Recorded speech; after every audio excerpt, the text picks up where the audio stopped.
ദേ ആ പെണ്ണിൻ്റെ വർത്തമാനത്തിൽ മയങ്ങി നികേട്ടിന് എയർ ഫ്രയർ വാങ്ങി വീട്ടിലെത്തിയിട്ടോ ഗൈസ്. വലുതും ചെറുതും 2 ബാസ്ക്കറ്റുള്ളതും ഓഫീസിലിരുന്ന് ഫോണ് സ്വിച്ച് അമർത്തിയ വീട്ടിൽ കുക്കാവുന്നതും അങ്ങനെ പല തരം എയർ ഫ്രയറുകളാണ് ഇപ്പോൾ ഷോപ്പിൽ വെക്കുന്നത്. പക്ഷേ നമ്മൾ ഫിലിപ്സിൻ്റെ തരക്കേടില്ലാത്തൊരു മീഡിയം സൈസ് എയർ ഫ്രയറാണ് വാങ്ങിയത്. ഫിലിപ്സിൻ്റെ എയർ ഫ്രയറാണ് ഇപ്പോൾ സൂപ്പർ എന്നൊക്കെയാണ് എല്ലാവരും പറഞ്ഞു കേട്ടത്. കിടക്കട്ടെ എൻ്റെ വകയും ഒരു ഫ്രീ പ്രൊമോഷൻ. അപ്പം അത് വാങ്ങിയ സ്ഥിതിക്ക് വർക്കാവുന്നുണ്ടോ എന്ന് പരീക്ഷിക്കണമല്ലോ. സോ നമ്മൾ ഇന്നൊരു കുഞ്ഞിക്കോഴീനെ കുളിപ്പിച്ച് തേച്ച് മിനിക്ക് പെട്ടിയിലാക്കാനുള്ള പരിപാടിയാണ്.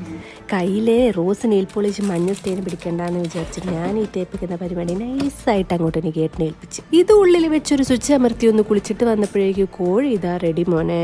അല്ലേലൊന്ന് പൊരിച്ചെടുക്കണേൽ എത്ര എണ്ണ ഒഴിക്കണം, എത്ര എണ്ണയിലിട്ട് മുങ്ങി കുളിച്ചാലാ ഒന്ന് പൊരിച്ചു വരിക. ഇതിപ്പോൾ ഒരു തുള്ളി പോലും എണ്ണയൊന്നും ഇല്ലാണ്ട് സംഭവം സെറ്റ്. ഞങ്ങളുടെ എക്സ്പ്രഷൻ നോക്ക്, സംഭവം ഞങ്ങൾക്ക് ഇഷ്ടമായി.